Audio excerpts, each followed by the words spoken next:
Welcome back to the BDGE Fantasy Football YouTube channel. Right now, we are getting into our top 40, 45, 48 wide receiver rankings for week 3 of fantasy football. We did the running back version a few hours ago. That is up on the channel right now. So if you want to watch that one, you shall be able to do that. And with this new format, we're going to go through Adam and Andrew's ranking. The double A's will never not fuck me up. Like, I still, to this day, we'll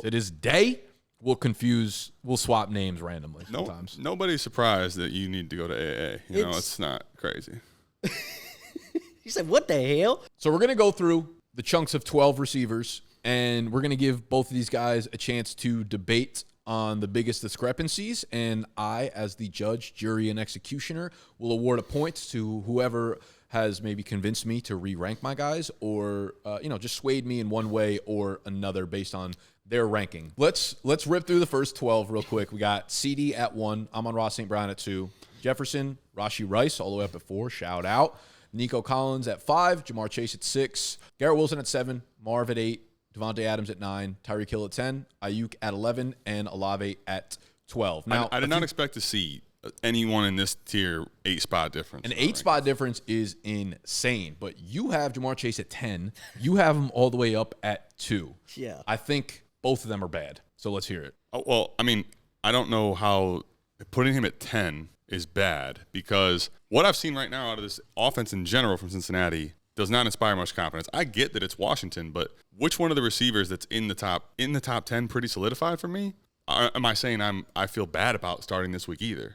Jamar Chase right now, I definitely understand the talent's there, and any given week it could happen. But right now, what I've seen out of him the last 2 weeks and the way that he's getting massive amounts of defensive attention is not going to change. Although Washington doesn't have much talent to put on him, if you told me in a pinch, I have a goon squad, and I have to decide between Chase and Tyreek Hill. Not a conversation. Devontae, none of those guys for me. It's a conversation if I'm starting Jamar Chase over them right now. Interesting, Andrew. I look at that conversation. I say Tyreek Hill with Skylar Thompson. Damn right, I'm starting Jamar Chase over Tyreek Hill. I look at even guys like Justin Jefferson, a little bit banged up. Amon-Ra St. Brown, a little bit banged up. Like, I'm just going all the way to the top, and it is the Washington defense. They are dead last against fantasy football wide receivers. They are bleeding points to the fantasy football wide receiver position. I think we've seen that Chase is still getting the usage. He's getting the looks. It hasn't transitioned or it hasn't translated to a big day so far yet, but the reality is he's had some pretty tough matchups. Trent McDuffie, that New England with Christian Gonzalez, these are tougher matchups. Now you get this matchup here in week 2. This Cincinnati Bengals offense is going to need to have a big day. They are likely going to have a big day against this, and I think when it comes down to it, like, Jamar Chase is going to have a massive day as well. And I will say, too, and I think I'm looking at your rankings as well, neither of us have ranked T. Higgins, meaning that we're not expecting him to play. If T. Higgins is not on the football field, Jamar Chase is going to smash. Okay. If I could T. not Higgins have, I could not have differing views.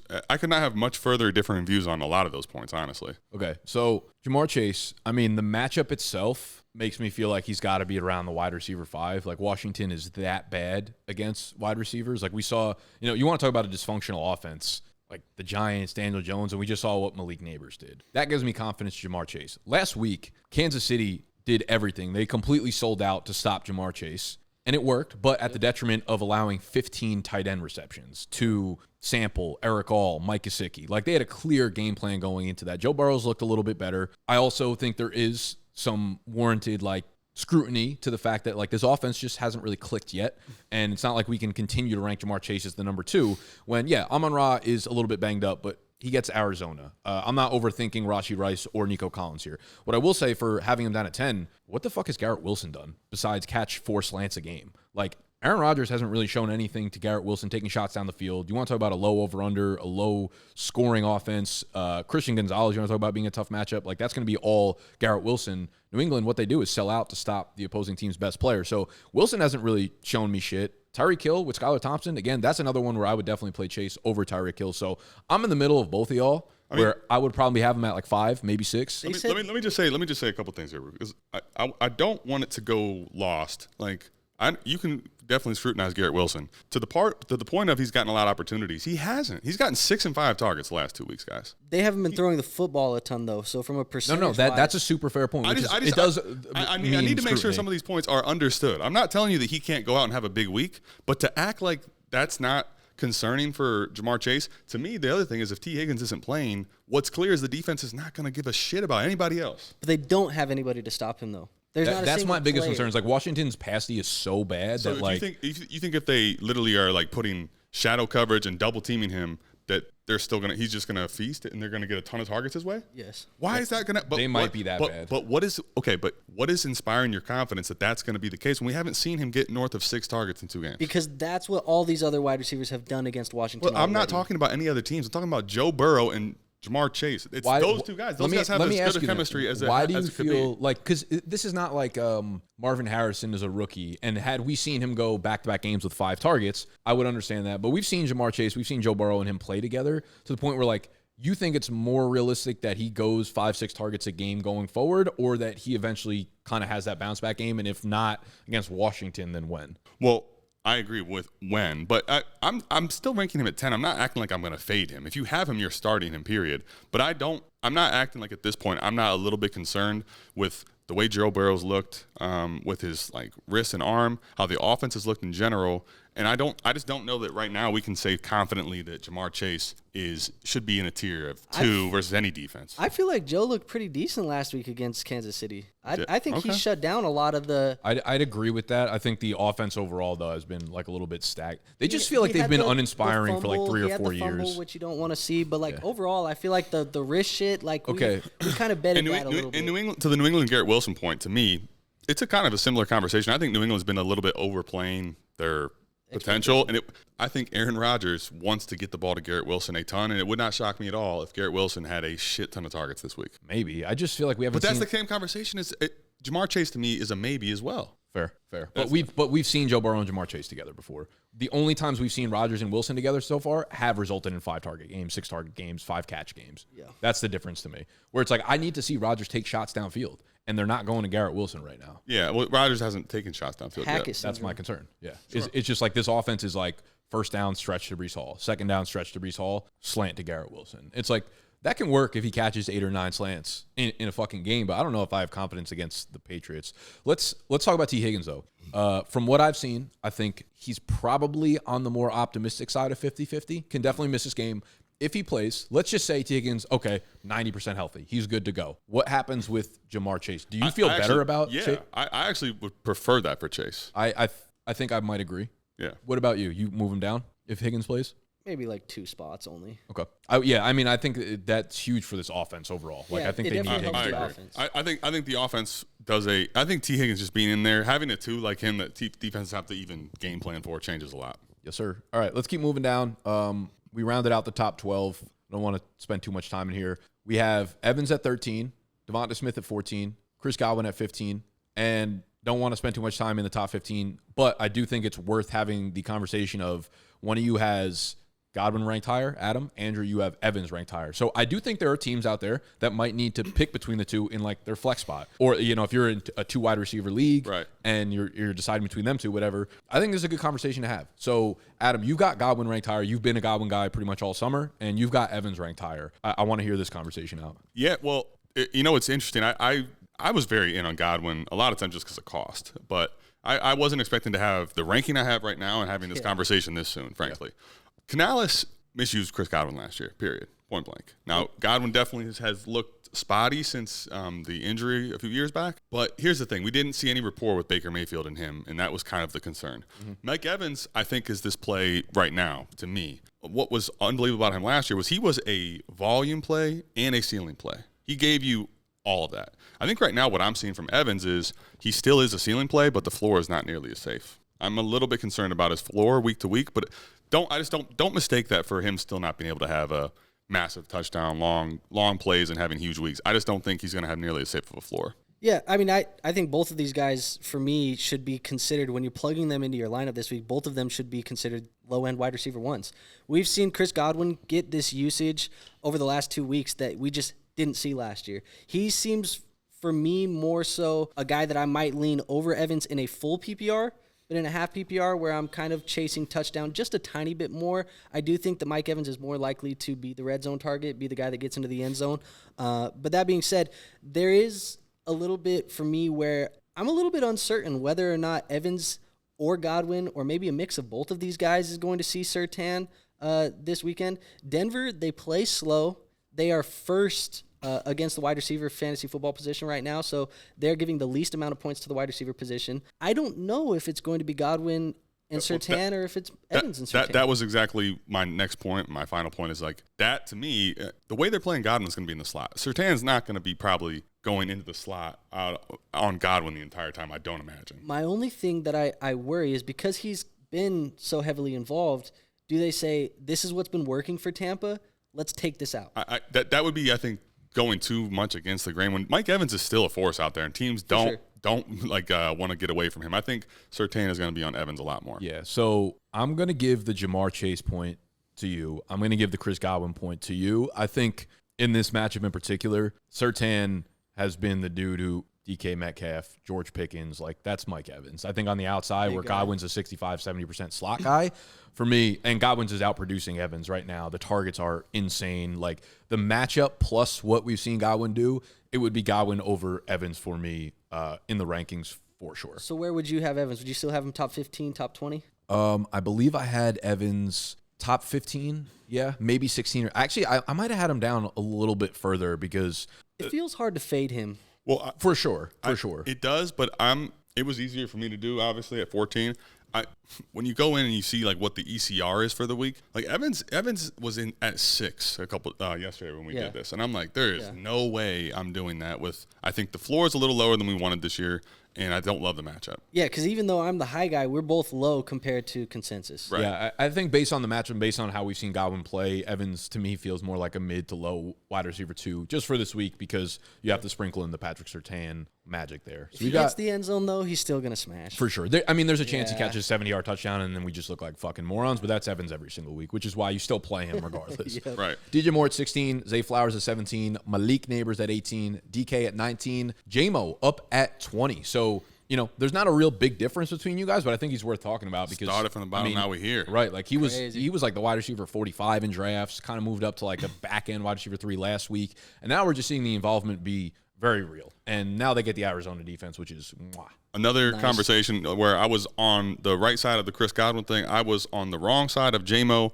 And I'll tell you this, while I definitely could have seen J-Mo having some games, I did not expect to see the volume. Not like a possession guy. Like the J-Mo to me was a guy that if he ends up panning out was going to have big weeks, but like inconsistent. Kind of what we're seeing from Brian Thomas Jr., which we'll get to later. Like he's had, not that many targets. Jameson Williams is in the NFL leaders as far as target volume goes. So that point to me is where it's 20 through 2 games. Right. Like that is until further notice, I can't put J-Mo outside the top 20. So do you guys think that's more of a product of him being really good and him living up to that top 10 draft status he had, or defenses selling out to either stop the running backs, or selling out to stop the middle of the field, Amon-Ra, Sam Laporta? A little bit of both, I think. Last week, Jared Goff should not be throwing the fucking ball 55 times. Dude, Goff's killing me right now.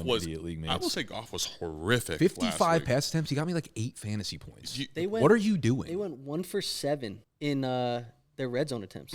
Yeah, he's the woe. Yeah. But so I think it might come down a little bit, but Amon-Ra St. Brown, in week 1, you saw Amon-Ra get a ton of different, he got all the coverage and J-Mo was eating. I think J-Mo's, he's still going to be a little bit volatile, but I think the floor is looking a lot better on J-Mo right now. If you have him and you drafted him in redraft, you got to feel fantastic. And there's no reason for me to take him out of the lineup until I see that change drastically. Yeah. I agree. I mean, like you said, target volume, he's being used downfield.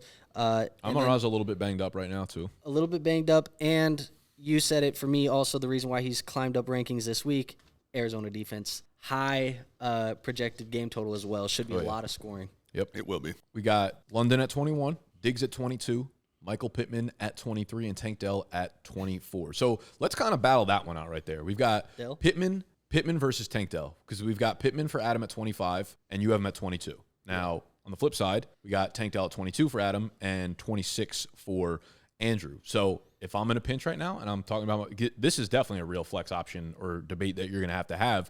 Sell me on Michael Pittman versus a very stout pass defense of Chicago, and then sell me on Tank Dell, who just I'll take the Pittman argument. Yeah. Go ahead. For me, really, it sounds cowardice, but I'm chasing the volume of Michael Pittman. The volume has still been there. He hasn't had the yardage. He had 7 targets last week. Week 1, I think it was 8 targets as well. So he's still seeing the volume. It's just it hasn't translated to the big plays. Obviously, you're having these moon shots that have been going to Alec Pierce. The passing volume does kind of worry me a little bit here in Indianapolis. I think it was 9 completions last week for Anthony Richardson. It was week 1 he had 9 when he threw for like 255. Yeah. So the reality is they're not completing a ton of passes, but when they do throw the football, a good healthy of those targets are going right to Michael Pittman. I think it's more maybe hoping that the targets do translate long term, because that is the one thing that we can bank on, is that he is going to see these footballs coming his way. But that's really it. I just can't, when it comes to Tank Dell, and I'll let you go on the positives of Tank Dell. For me, a clear third option in Houston, and I'd rather take the guy who's the number 1 option in Indianapolis than the third option in Houston. For me, I'll start with Tank Dell. I think right now, for the first 2 weeks, you have to probably hate obviously you hate the finishes. If I'm looking and thinking about how this game's going to go versus Minnesota, I think they're going to clearly be looking at Nico as the alpha. There's no debate there. But I think the way that Tank Dell's been used, I think in this offense, Houston's offense, I want to have a ton of attachment to. The way C.J. Stroud can get people involved. I think Tank Dell in this matchup is not going to see the same amount of targets, because I think the defense is going to be game planning a lot different for each and every week. If Tank Dell's getting 1 week of bad usage, I think he's still playing 70% of the snaps. He's seeing a role in the slot that I think is going to have some really big upside. While Pittman definitely has a lot of targets coming his way, there's not a safe floor for Pittman anymore. It doesn't feel like, man. He's not being used down the field, and I think Tank Dell is a field stretcher and a guy that will be volatile week to week, but I think this matchup with Minnesota, the way Darnold's been playing, actually is going to have a really good finish for fantasy scorers. I hear you. And I also do want to just bring up the fact, too, and this is not me just saying this because I'm a Minnesota fan, but you said that Chicago's defense has been stout. So is Minnesota's. Minnesota's has been very good to start the year. So but they ain't I think they're Houston both, yet, though. You said what? They ain't played a team like Houston yet, though, in my opinion. They played San Francisco last week. Yeah, pretty good team. San Fran, though, to me, he's not the same. Like, Brock Purdy's just not C.J. Stroud. They played Malik Neighbors. The Giants' offense? No, but I'm talking about talent-wise. They've played the guys. Sure, but no, they haven't played an offense that has the weaponry and the quarterback that C.J. Stroud is, in my opinion. I'm not saying that New York's good, but they've played talented people, and they've kept them pretty good in check. Yeah, so I think if I lean one way or another, I would be putting Tank Dell in my lineup over Michael Pitt. With Pittman, he's getting 7 to 8 targets, whatever, but they're almost not even valuable targets because they're like 10-yard slants. They're barely, yeah. He has like 70 air yards on the year. I will say the one thing that he does maybe have going for him this week in particular is Josh Downs probably comes back this week, plays the slot, moves Michael Pittman outside. They just historically haven't taken shots to Pittman downfield, and that was what I wanted to see this year, to see if he was like going to unlock his upside. But like the passing volume for Indy just hasn't been there, and Michael Pittman's a volume player that needs to see volume in order to really come off. And I also think like there's a real chance that Jalen Johnson just sticks on Michael Pittman, which would be problematic. On the flip side, Tank Dell hasn't really gotten the volume. However, I was just looking at numbers. His catchable target rate is at like 47% right now. So a few more of the targets go his way, and I think we're probably looking at, this is such an easy like cop out, but the Tank Dell explosion game is coming soon, and I just think both of them really don't have a great floor. So when I'm looking at ceiling, like I would definitely lean with Tank Dell. And Minnesota's been great for sure, but I think I'd give the lean to Chicago having a better defense in Minnesota right now, especially the passing sense. Yeah, I mean, and the reason I'm ranked at 25 is like I think about it. To me, he's not in the tier with everybody else in this group. We kind of have him ranked 1 to 12 and 13 to 24. I don't have him there right now. Yeah. Let's keep moving down to the next chunk of 12 dudes. We got Amari Cooper at 25, Jaylen Waddle 26, Pickens at 27, Rashid Shaheed at 28. Kind of want to sift through those 4 guys. I think those are 4 really noticeable players. Cooper's just... I'm shocked that we have only between those 4 people, 1 spot difference between all of them. Agreed. Crazy. Because it's a crazy group. If I'm you guys, or if I'm ranking, I think I'm flip-flopping those. Like, Cooper and Waddle are going underneath Pickens and Rashid Shaheed for me. Interesting. At this point, Cooper, has really shown us nothing. Obviously, the matchup is fantastic, but a lot of it is just Deshaun, man. Like, he can't throw the ball downfield. His arm is just Elijah Moore at the line of scrimmage, Jerry Jeudy racking up, like, quick slants and stuff like that. And Cooper's separation numbers, I don't want to look too deep into a 2-game sample size, but, like, Father Time, it comes for people, man, and it might be here for him. Yeah. Jaylen Waddle with Skylar Thompson at quarterback. I barely feel good about Jaylen Waddle normally when he's playing with Tua. So really? I feel fine, but... But, like, okay, so week 1, he had a good game because he caught a deep ball. Week 2, I took his lower on underdog because I'm like, he never puts together back-to-back good games. He had, like, 40 receiving yards. This is the Jaylen Waddle experience. Correct. But, like, Tyreek Hill is the alpha there regardless of who's at quarterback. Agreed. Waddle's upside comes in the fact that Tua's timing and downfield shots work. Without that, Waddle feels like a 40-yard guy to me every week. That's exactly how I feel about him, and where I feel like you got to put him at 26. You start getting crazy when you put him lower than that. That's how it feels to me when I'm ranking. But I'm with you, and I think that with Skylar Thompson, they are going to manufacture touches for Tyreek Hill no matter who's a quarterback. Yeah, but I don't feel that way for Waddle. That's why when I have the conversation, I get it with Jamar Chase, but I'm not putting Tyreek Hill on my lineup no matter who's a quarterback. Yeah. They're going to manufacture touches for him. Waddle for me is a different conversation, but Amari Cooper to me, there's a game waiting to be happening for him. There's too many targets going his way. He's literally got as many targets as CeeDee Lamb. Yeah, I get it's bad, but the Giants are also terrible. Yeah. But tell me this though: Cooper goes out 6 targets, 3 catches. It's over. 31 yards. It's over. Like you can't start him again. Well, until you see like back-to-back. You won't be able to start him at the current rate. No, but if he goes out there and has another like a horrific game like that versus the Giants, sure. Reason for concern. Right now, to me, I just can't fade that volume. That's fair. Pickens, I think, to me, I'll just tell you, I love the talent. I love the situation, except for the fact that every situation, every time you think about the situation, it's great because there's no one else there. But the overall plays that they're going to possibly run in this game seem it's terrifying. It's definitely low, but like even back to last week when they play against, like both of their games so far have been extremely low scoring, low volume. He got it done in week 1. I think anyone who watched the game could say he got it done in week 2. Outside, there was PI calls, holding. Yeah. Like they hate him. He should have went 6 for 120 and a touchdown in last week's game. His separation numbers are insane this year. He's getting a 30+% target share. Like to me, he's a very clear alpha in a low passing volume offense. Correct. But they're taking shots downfield to him, which is like what you want to see with the Justin Fields, who did it with DJ Moore last year. Like for me, Pickens, I feel like his upside is so much higher than Jaylen Waddle's, and I would say his floor is probably around the same. I just feel like this matchup is, to me, a little bit even more terrifying because the Chargers also want to play the same stylistic football. So it's like I feel like that's a game where we could watch a quarter fly by like it's nothing. 0-0 at the end of the first quarter. Halftime could be like 3-0. You're like, for sure. And you're like the teams have had the ball twice. Like, what the hell just happened? What did I just watch? It's like baseball games over in 30 minutes. Because Arthur Smith and Jim Harbaugh want to see who can outrun each other. Yeah. Now they've transformed that team into like a really good run offense, a great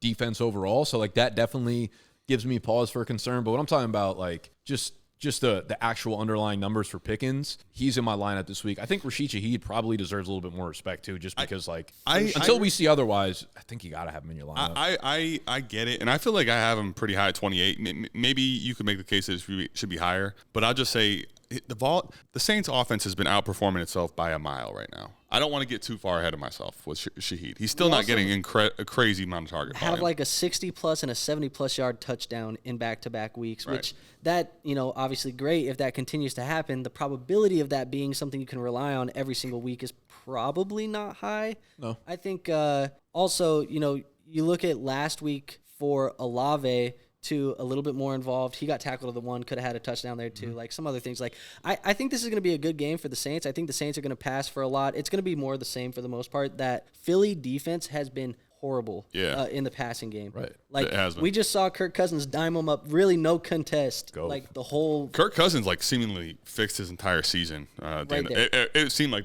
the panic was going to get real until he had a great finish. That being said, I could see why you would want to move Shaheed up, but like if I am debating between like throwing a Pickens or throwing a Dell or whatever, like I don't know how high you'd want to move Shaheed, but I can't really move him up much higher than that. I'm just saying, like for me, he's easily over Waddle right now. Like that's fair. To me, it's the same tier, but I get it. Like Shaheed, I know you guys are like, oh, that's kind of like not repeatable or whatever. They'll take deep shots to him every game. I don't know if he'll catch all of them.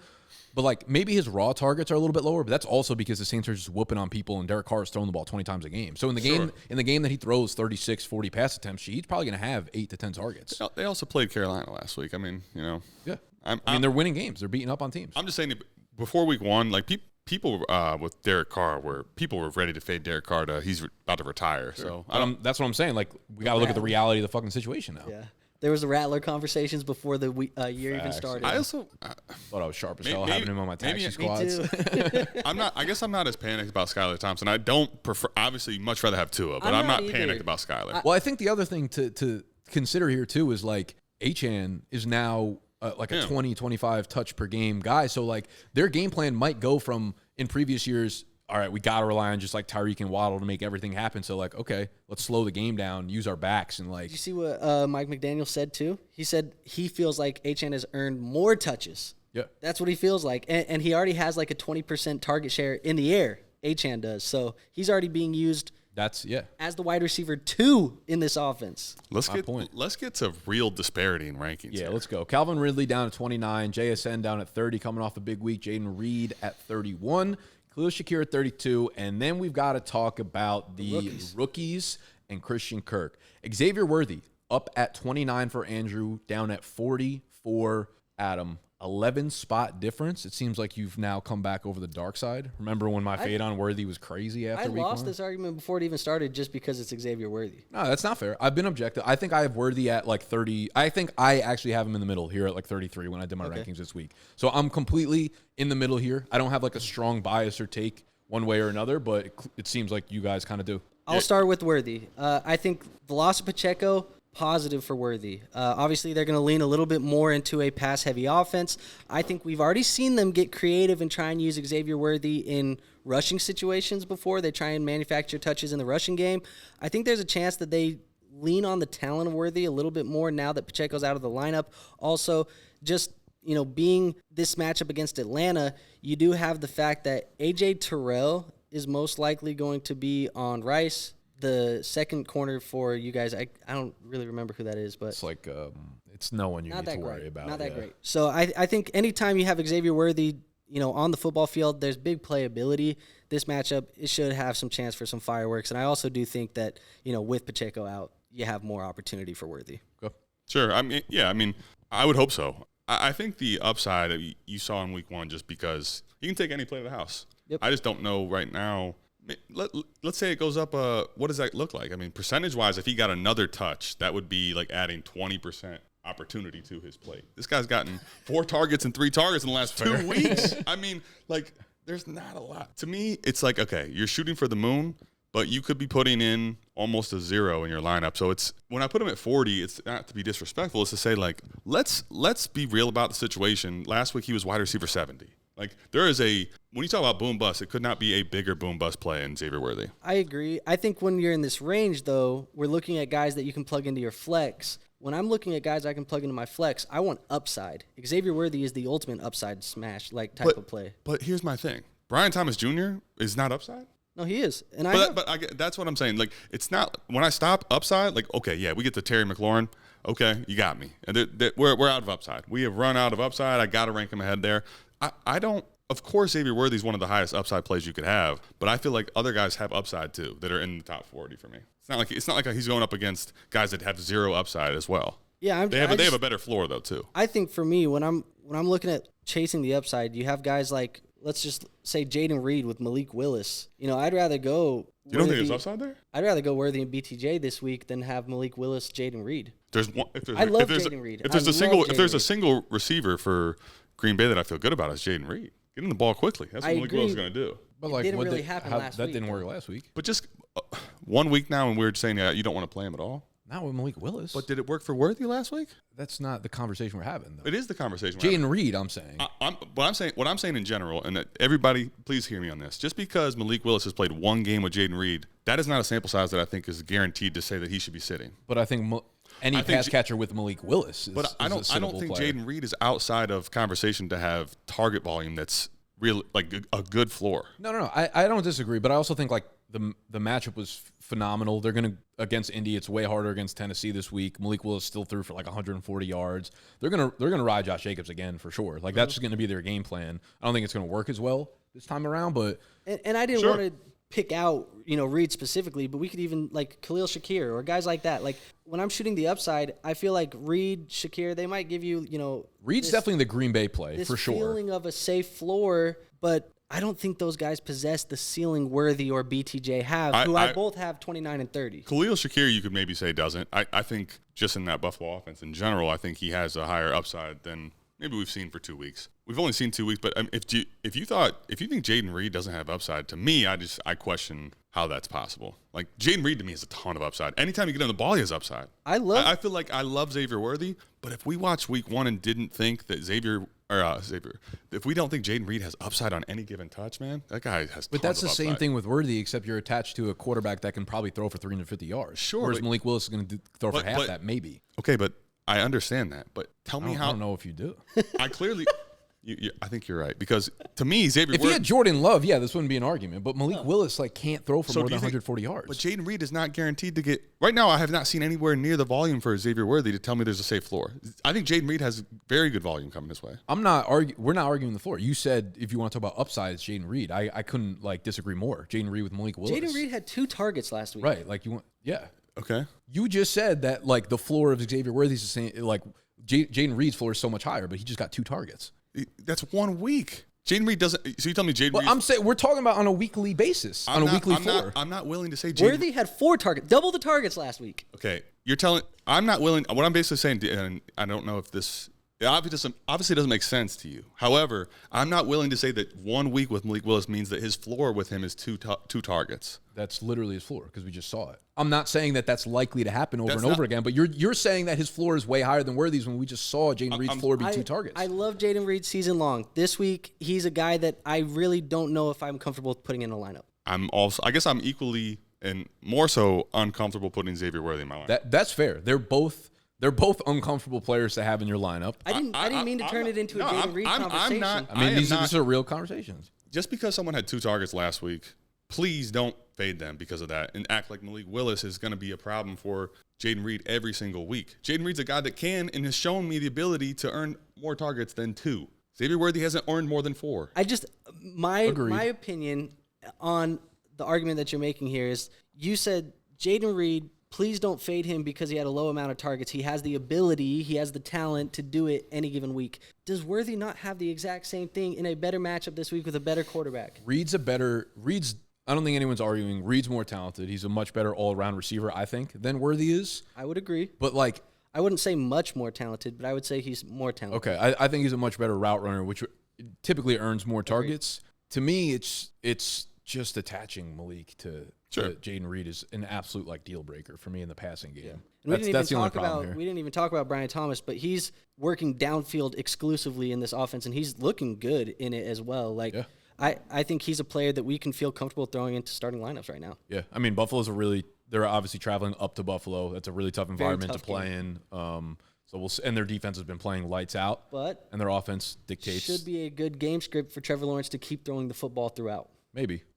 Should be. I also feel like in the 2-game sample size we have, if we want to go small sample size, the week 1 is still skewing people's view realistically of Xavier Worthy, and I think Brian Thomas Jr., especially 2 weeks in. Listen, I love the talent, but we are way over our skis on Brian Thomas Jr. right now. Why do you think that? To me, he's had very big plays in both games, and he's looked great. But there is also there's not a lot of volume to be had here. Where there's going to be a scary week coming that people's eyes get very opened on Brian Thomas. I agree. I think his floor is lower than most people are realizing that it can be. The volatility for him is going to be very high. Volatility's definitely there. I would agree, but I also I want to circle back on something you did just say there because I think that's a really good call out. This is something I usually say to people after week 2 or even after week 1. We have certain mentalities of players. Week 1 holds the strongest weight in our mind, I think, for players for the entire season. First impression. first impression, and it stays with you for a while. So I think a good way of looking at players, which you brought up for Xavier Worthy, is imagine you saw a switch of their week 2 stats with their week 1 stats. If Xavier Worthy played the way he did in week 2, he did in week 1 on national television, there'd be a lot of people complimenting me about how I talked about him all victory lap like crazy. Right, not yelling at me like they did in the comments. And then week 2 happened. So it's definitely a middle ground somewhere. Yeah. And I think that's the best way to look at it because you hold such a heavy weight into what happened in week 1, but if you were to flip it to week 2 into week 1, then you're looking at players a little bit differently, and I think that's important to discuss. Going to the Jacksonville point I was going to make too, like just seeing what I've seen already in 2 weeks, I know small sample size, we keep saying that though, I can't comfortably put Christian Kirk over Brian Thomas in my rankings anymore. Like, why? It has been horrible. What the fuck is going on with Kirk? It has been horrible. Like he's almost like, we're getting to the point where like, if he goes out and does this one more time, 2 more times, you can drop him comfortably. Well, all right. I was not ready to do this, but I now I can't hold back anymore. Week 1. Do you guys remember week 1? Speaking of week 1, last year for Christian Kirk? Yeah. Do you? What happened? Caught 0 balls. Goose egg. In week 2, he exploded. Yeah. And what happened last week for Christian Kirk that I think is not being looked at here? Normally, this is a guy that operates a lot out of the slot. Yeah. Another guy that operates a lot out of the slot that diverts attention from Christian Kirk is a guy that did not play last week in Evan Ingram. So I think that should have been like the explosion point. It should have been. In my opinion. I get it, but this offense in Jacksonville is a little bit, how do I put it, sketchy. It's been sketchy. And when they're down weapons, weird shit has happened with these guys. I don't think that, for me, I'm not worried about Christian Kirk. I guess some people are. I've seen enough of his career and his time with Trevor Lawrence to where if there's panic, especially to the level of we're ready to drop him and redraft, I'm for sure benching him this week. I'm not playing his ass this week. I'm benching him. It's really hard to play him this week. I would probably lean more towards Andrew there in the rankings. And I get what you're saying. Like, we've seen a lot with him with Trevor Lawrence. But how are you not going to throw up anything last week when Evan Ingram's out? Like, you want to talk about someone siphoning targets over the middle of the field? Like, that should have been Christian Kirk, I feel like. Sure. And for him to not even go, like, 4 for 50 or something like that. Because most people don't want to watch Cleveland Browns. I honestly, every week, including myself, but I do watch it. We actually have pretty good coverage inside. I mean, you guys are a great defense, sure. So I'm not panicked about Christian Kirk. I get it though, man. 2 weeks, Amari Cooper, people panic about him too. 2 weeks in no production, people are ready to write you off in fantasy football. I'm not quite there. I'm ready to drop Jamar Chase right now, to be honest. Let's talk about the Rams receiver situation really quickly because we talked about it in the running back video. We have Demarcus Robinson ranked 35 overall. He's the number 1 player in that receiving group. Mm-hmm. I think we can give attention to Tyler Johnson, who's run the 2nd most routes there, and then sneaky Tutu Atwell. Yeah. My problem with the Rams right now, as is everybody's, is their offensive line is horrendous right now. They cannot block for Matthew Stafford. Cooper Kupp, Puka are obviously out. So it begs the question, like, Demarcus Robinson's more of a downfield playmaker, where I kind of feel like Stafford's going to have to get the ball out so fucking quickly against San Francisco that it might lend itself to a dude like Tutu, who's a more quick twitch separator at the line of scrimmage, maybe a more screen type of player. So I wouldn't be surprised if Tutu ends up producing at the same level of Demarcus Robinson. And we saw him last year when Cooper Kupp was out in the beginning of the year. Tutu was like a pretty solid low-end wide receiver too for a while. So I kind of like Tutu in this offense as like a lower ranked player. And I'm kind of nervous about Demarcus Robinson being like the attention, the center of attention for this passing offense. I feel like we had some pretty animated discussions there on players in the previous tiers and in this tier, and I get it. But if you want to talk about actual panic or concern, the entire offense for the Rams should be there, for my opinion. Yeah. Like it's bad. So I don't. When I look at this, like I'm looking at him at third. I'm looking at Robinson in particular, 36, thinking if there's a single player I should be moving in this range, even in the next tier, it's probably him. But like moving him down. Yeah. I think I'm comfortable enough with Robinson, well, because I think there's a very just from volume. But like, no, there's not a volume play, including Kyron Williams, that I feel confident in right now. Fair, so, but also San Francisco has not been good against wide receivers. But they also have not played offensive line as bad and down both skill. There is so much to be said about the Rams. It's bad. So I think I'm not inspired with a lot of confidence. Other than this, I think McVay is someone that is really good at scheming things up, but San Francisco has his number. And yeah, I don't even know what can he do. There has been times when I'm like, it doesn't matter who I've had in the past, Akers, whoever it has been, I'm like, all right, they're going to be great this week. But when you play Frisco, they almost just destroy the entire team when they have good players out there. So this week I'm not very confident in any Rams at all. I can't wait to see what their game plan is. I think when it comes to 33, 34, 35, whatever this range that we're in here, we're kind of talking about guys that you're considering of whether or not you should put them in your flex. We're not really expecting big weeks. A lot of people only play in 2 wide receiver leagues as well. I know, we all play in quite a bit of 3 wide receiver leagues and things like that. But even at this point, if I'm in a position where my team's banged up, which a lot of people are in, dude, the receiver position's fucked right now. You're looking across and thinking, who do I play? Who can I play? I think there's far worse options than Demarcus Robinson. There are far worse. For but sure. we're not comparing Demarcus Robinson to Jacoby Myers. We're talking about when you're deciding between D-Rob, Christian Kirk, Brian Thomas, Xavier Worthy, the decisions get tough here. And I kind of feel like the obvious narrative got to D-Rob's the one here. And I'm like, D-Rob's not a one in an NFL offense. No. That's what concerns me. He's not a good one. The good news for Robinson, at least, is that he does have that deep threat type of ability where he can catch 1 or 2 big balls in this game. Yeah. Pause that, of course. that was crazy. I'm just concerned that Stafford won't have the time to drop back, where it's when they're on their full game of offense and scheming, it's always Cooper Kupp in motion, Puka in motion, get it quickly. Maybe D-Rob becomes that guy. Maybe Tyler Johnson, who's slow as shit. That's where Tutu. We'll talk about Tyler Johnson later. How much later? Your deep cut. Yeah. Okay. Goodness. Okay, so I'll just say I'm on pause. I'm on pause alert for Demarcus Robinson right now in this week. I think the narrative of him being the clear alpha here is going to be a little bit scary. But let's jump into 38 through the rest of the rankings here. Terry at 37, Ladd at 38, Brandon Cooks at 39, Rome at 40, Jerry Jeudy 41, Lockett at 42, Deontay Johnson 43, Cortland Sutton, Jacoby Myers, Christian Watson, Keenan Allen. Let's talk about the Carolina situation for a second. Deontay Johnson, you guys got at 11 spot difference. Andrew, you're up at 37. Adam, you're down at 48. So this obviously stems from Andy Dalton. Is he going to give new life to this offense? I think so. Yeah.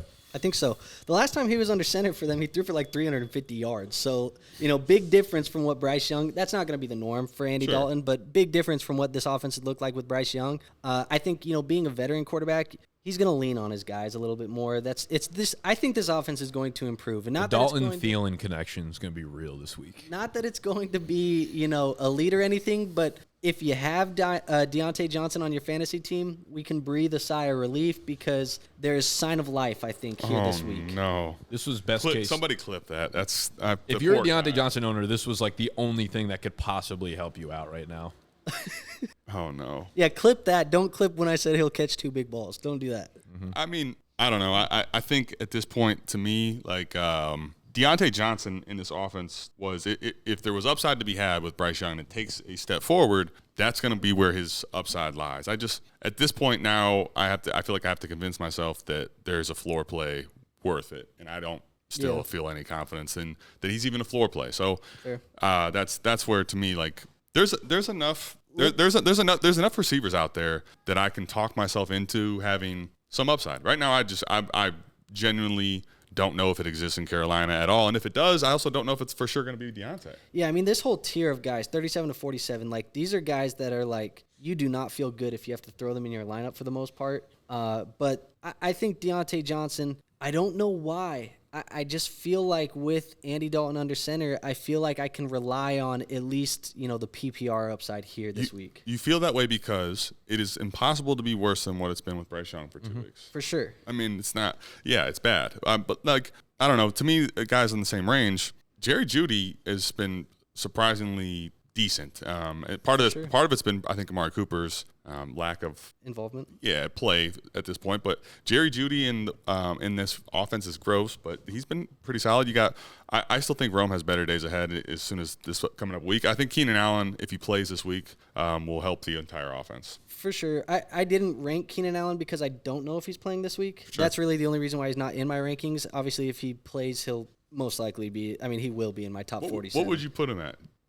If he's healthy and he plays, I would honestly consider Keenan Allen. I'd consider him closer to that Christian Kirk, Terry McLaurin range. Me too. I would probably put him up 36, 37. That's why I have him at 45. 45. I'm not confident. I'm not 100% confident he's going to play. If he's playing, if I find out he's going to play, he's going to be at the top of this tier. Yeah, for sure. I mean, that's the thing is like when we have these highly questionable players early on in the week, it's hard to rank them highly. That's why we kind of dock them some points just because we don't know. But I think I'd move them up to that range. I'm a little bit nervous. You said better days are coming for Rome. I love Rome as a prospect. Dynasty, you love Rome. Yeah. This offense is horrific at the moment. Brother, like Rome, the Rome Malik debate, maybe we're being dramatic, but like when Rome dropped that ball in the end zone, I'm like, Malik would never. It feels what feels Malik like has done so far is like taking his career into his own hands, where it's like Rome is just out there. That is I think the perfect narrative though for why we should just not. Everybody's dropping passes. Not Malik, not Malik, motherfucker. Two. The best receivers. Go. Everybody out there doesn't believe me. Go check it. Go check last year's drops. I'm just saying, bro. It's always the best receivers. I just think they're different. I just think they're different. That was how I felt during the preseason, before, like during the rookie stuff. And I think we all had Malik over Rome. But to me, I'm like, Malik is performing at a level that like you just don't see from rookie wide receivers. No, I'm not acting like Malik isn't different. I just think that to me, Rome, if he comes down with that ball, like it's not about me being low on Rome at all. It's more so like the separation probably should have been a little bit greater between the two. Because it felt like a lot of the conversation in the summer was like Malik and Rome are in the same tier. For sure. And like I'm not saying this. What I'm saying is I think if he comes down with that pass, the conversation still probably is that they're different, but the panic in the streets isn't real. Like dropping one pass is not in a bigger sample size is not that big of a deal. No. It's not about that, but it's just like it's like you're getting so few opportunities. You're not really like creating a bunch of like separation, and then you just get a ball that hits you in the hands and you drop it. I'm like, Malik's out here doing everything. 2 weeks in, obviously very small sample size, but 2 weeks in, it does seem like Rome was a lot closer to Brian Thomas than he was Malik. Yeah, that I don't want to go. For me, it's more like Malik should probably have easily been in the Marv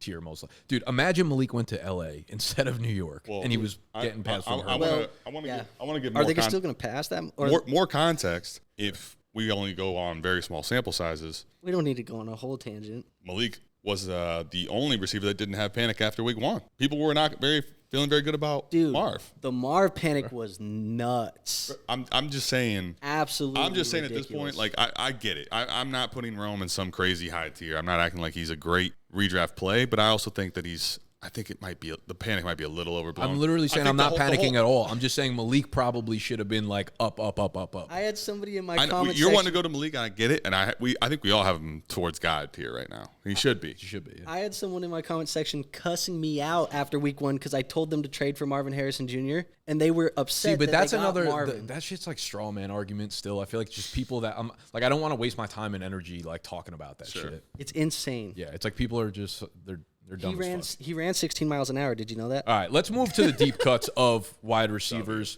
Guys ranked outside the top 45 that you could start. Now, listen, I had Juwan Jennings as my guy for this week. Obviously, Debo's no, he's still like wide receiver 60 or some shit. Oh, really? Debo's out, C-Mac's out. Juwan Jennings is the clear 2 behind Brandon Ayuk. I think with Juwan Jennings, like he's a pretty versatile player despite his size, and I think they could use him in the screen game. I think they could use him on like some end around stuff. I think they could use him pretty uniquely there in that offense. So I think he's got a nice floor. But I actually want to highlight someone who I jokingly just brought up. Like you talked about Deontay Johnson. That game when Andy Dalton threw for 360, Adam Thielen's stat line, 14 targets, 11 catches, 145 yards, and a touchdown. I actually wouldn't be surprised if Dalton locked in on Adam Thielen for this game or for the next like few weeks. If Thielen's got anything left in the tank, it's going to come out now. So I like Juwan Jennings. I like Thielen both as like deep cut players this week. Yeah. Care if I go? Yeah, go ahead. I'm trying to pull mine up. Yeah, I was going to go Tyler Johnson. I kind of already hinted at it. We've talked about this matchup here against San Francisco this week. The line is +7 right now, over under at 43.5. We know that the Rams, they're going to have to pass the football if they want to play in this game.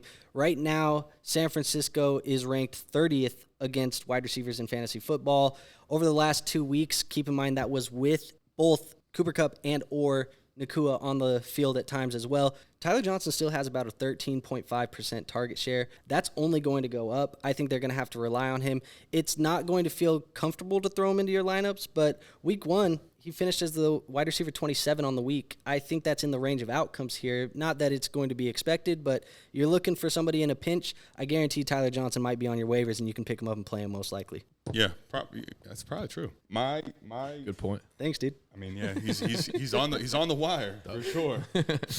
I don't really feel good about telling you that everyone's on the wire. Last time I did that, it was Theo Johnson, and that was a bad take. So Quentin Johnson is going to be mine, and I was not really The GOAT. Quentin Johnson is the guy I told everyone to fade, and I heard Quentin Johnson and Rome Madoons are in the same tier now. Crazy. they getting close. But I mean, I mean, a redraft, I might start Johnson. if you want to talk about opportunity share, as you know, probably at this point, LA's not throwing the ball like they used to. Nope. So 37% opportunity share through 2 weeks. Sheesh. 6 and 5 targets. I mean, I think with Pittsburgh, the problem that I'm having this week is that I think it could even be lower volume for both teams. But at this point, you kind of go with the hot hand. I think if you're that far down in rankings, in the 50s, I don't know that there's a lot of better upside plays for Herbert. While he's not getting that much volume, is still a good quarterback to be catching the ball. I think that's an underrated thing in fantasy. Is like something I've kind of gotten more on board with is like the hot hand at wide receiver. Because a lot of the times you see, especially with like really inconsistent receivers,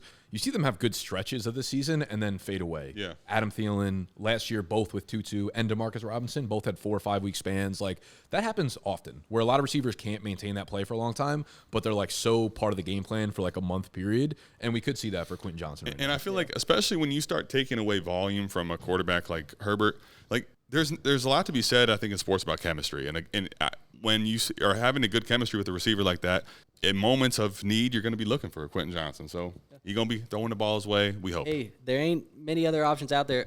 Although I do think Josh Palmer is back this week, right? He was playing last week. He was just kind of in and out of the lineup. Yeah, it felt like he wasn't on the field at all. Yeah, he was like in the medical tent, and then he's back. But like Josh Palmer, what a fucking cone. For real. Woof. All right, well, that's going to wrap up the wide receiver rankings video for today. We've got the running back rankings one already on the channel live for y'all, so you can go check that out. We'll link it down below. The other thing linked down below is that free square from Underdog. Aaron Rodgers, half a passing yard for Thursday night. If you watch this video after Thursday night, they also have a free square for CeeDee Lamb for this upcoming Sunday. So no matter when you sign up, when you deposit for the first time, just make sure you do it with the code BDGE. You will get access to the Big Dog membership for the entire season by putting $10 on the account with that promo code. You'll get the free square. You'll get the deposit bonus. You'll get the BDGE membership, and we will see y'all tomorrow on our Trade Targets video. Yard. Smoochies.